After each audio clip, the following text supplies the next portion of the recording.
آسمانوں اور زمین میں جو بھی کوئی چیز ہے اس نے اللہ کی تسبیح کی ہے، اور وہی ہے جو اقتدار کا بھی مالک ہے، حکمت کا بھی مالک۔ وہی ہے جس نے اہل کتاب میں سے کافر لوگوں کو ان کے گھروں سے پہلے اجتماع کے موقع پر نکال دیا۔ مسلمانوں، تمہیں یہ خیال بھی نہیں تھا کہ وہ نکلیں گے، اور وہ بھی یہ سمجھے ہوئے تھے کہ ان کے قلعے اللہ سے بچا لیں گے۔ پھر اللہ ان کے پاس ایسی جگہ سے آیا جہاں ان کا گمان بھی نہیں تھا، اور اللہ نے ان کے دلوں میں رعب ڈال دیا کہ وہ اپنے گھروں کو خود اپنے ہاتھوں سے بھی اور مسلمانوں کے ہاتھوں سے بھی اجاڑ رہے تھے۔ لہٰذا اے آنکھوں والو، عبرت حاصل کر لو، اور اگر اللہ نے ان کی قسمت میں جلا وطنی نہ لکھ دی ہوتی تو وہ دنیا ہی میں ان کو عذاب دے دیتا۔ البتہ آخرت میں ان کے لیے دوزخ کا عذاب ہے، یہ اس لیے کہ انہوں نے اللہ اور اس کے رسول سے دشمنی ٹھانی، اور جو شخص اللہ سے دشمنی کرتا ہے تو اللہ بڑا سخت عذاب دینے والا ہے۔ تم نے کھجور کے جو درخت کاٹے یا انہیں اپنی جڑوں پر کھڑا رہنے دیا تو یہ سب کچھ اللہ کے حکم سے تھا، اور اس لیے تھا تاکہ اللہ نافرمانوں کو رسوا کرے۔ اور اللہ نے اپنے رسول کو ان کا جو مال بھی فے کے طور پر دلوایا، اس کے لیے تم نے نہ اپنے گھوڑے دوڑائے نہ اونٹ، لیکن اللہ اپنے پیغمبروں کو جس پر چاہتا ہے تسلط عطا فرما دیتا ہے، اور اللہ ہر چیز پر پوری قدرت رکھنے والا ہے۔ اللہ اپنے رسول کو دوسری بستیوں سے جو مال بھی فے کے طور پر دلوا دے تو وہ اللہ کا حق ہے، اور اس کے رسول کا، اور قرابت داروں کا، اور یتیموں، مسکینوں اور مسافروں کا، تاکہ وہ مال صرف انہی کے درمیان گردش کرتا نہ رہ جائے جو تم میں دولت مند لوگ ہیں۔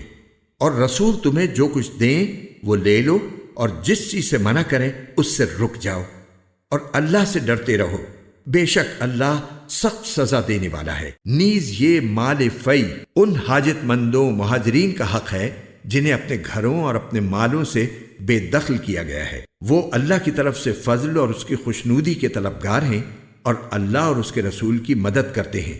یہی لوگ ہیں جو راست باز ہیں۔ اور یہ مال فی ان لوگوں کا حق ہے جو پہلے ہی سے اس جگہ یعنی مدینے میں ایمان کے ساتھ مقیم ہیں۔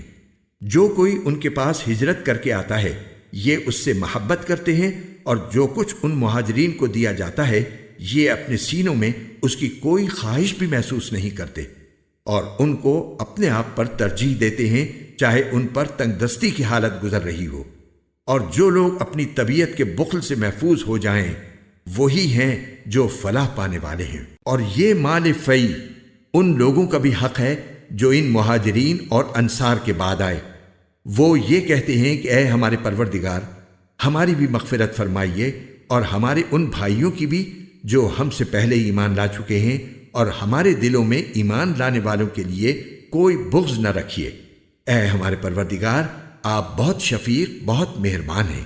کیا تم نے ان کو نہیں دیکھا جنہوں نے منافقت سے کام لیا ہے کہ وہ اپنے ان بھائیوں سے جو کافر اہل کتاب میں سے ہیں یہ کہتے ہیں کہ اگر تمہیں نکالا گیا تو ہم بھی تمہارے ساتھ نکلیں گے، اور تمہارے بارے میں کبھی کسی اور کا کہنا نہیں مانیں گے، اور اگر تم سے جنگ کی گئی تو ہم تمہاری مدد کریں گے، اور اللہ گواہی دیتا ہے کہ یہ لوگ بالکل جھوٹے ہیں۔ یہ پکی بات ہے کہ اگر ان اہل کتاب کو نکالا گیا تو یہ ان کے ساتھ نہیں نکلیں گے، اور اگر ان سے جنگ کی گئی تو یہ ان کی مدد نہیں کریں گے، اور اگر بالفرض ان کی مدد کی بھی تو پیٹ پھیر کر بھاگیں گے، پھر ان کی کوئی مدد نہیں کرے گا۔ مسلمانوں، حقیقت یہ ہے کہ ان کے دلوں میں تمہاری دہشت اللہ سے زیادہ ہے، یہ اس لیے کہ یہ وہ لوگ ہیں جنہیں سمجھ نہیں ہے۔ یہ سب لوگ اکٹھے ہو کر بھی تم سے جنگ نہیں کریں گے مگر ایسی بستیوں میں جو قلعوں میں محفوظ ہوں، یا پھر دیواروں کے پیچھے چھپ کر۔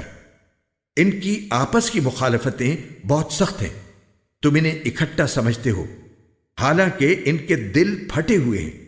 یہ اس لیے کہ یہ وہ لوگ ہیں جنہیں عقل نہیں ہے۔ ان کی حالت ان لوگوں کی سی ہے جو ان سے کچھ ہی پہلے اپنے کرتوت کا مزہ چکھ چکے ہیں، اور ان کے لیے دردناک عذاب ہے۔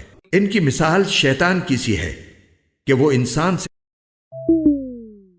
کہتا ہے کہ کافر ہو جا، پھر جب وہ کافر ہو جاتا ہے تو کہتا ہے کہ میں تجھ سے بری ہوں، میں تو اللہ سے ڈرتا ہوں جو سارے جہانوں کا پروردگار ہے۔ چنانچہ ان دونوں کا انجام یہ ہے کہ وہ دونوں دوزخ میں ہوں گے جہاں وہ ہمیشہ رہیں گے، اور یہی ظلم کرنے والوں کی سزا ہے۔